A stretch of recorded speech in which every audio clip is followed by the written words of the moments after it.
রাধে রাধে বন্ধুরা, তোমরা সবাই কেমন আছো? আশা করি তোমরা সবাই খুব ভালো আছো। আর হ্যাঁ, আমিও খুব ভালো আছি। আজকে বড়মশাই তারকেশ্বর চলে গেল, তাই আমিও বাড়িতে চলে এলাম।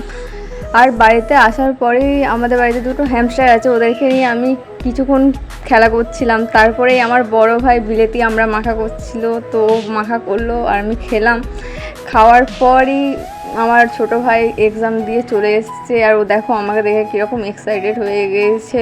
আর হ্যাঁ, এসেও কিন্তু আমি মিষ্টি জল খেয়েছিলাম, ওটা আমি দেখাতে ভুলে গেছি। তারপরেই দুপুর হয়ে গেল আর মা খাবার দিয়ে দিল, খেলাম। আর প্রত্যেক দিন তো আমি নিজেই রান্না করে খাই, তাই আজকে মায়ের হাতে রান্না অনেকদিন পরে খেয়ে খুবই ভালো লাগছিলো, তাই খেয়ে নিলাম। তারপরে আবার আমার ছোট ভাই আইসক্রিম নিয়ে এসছে, আইসক্রিমটা খেলাম। তারপর বিকালবেলায় আমি গাছগুলোয় একটু জল দিলাম ছাদে এসে। ব্যাস, আর কি বলবো, এইটুকুই আজকের ভিডিওটা। সবাই ভালো থাকবে, টাটা।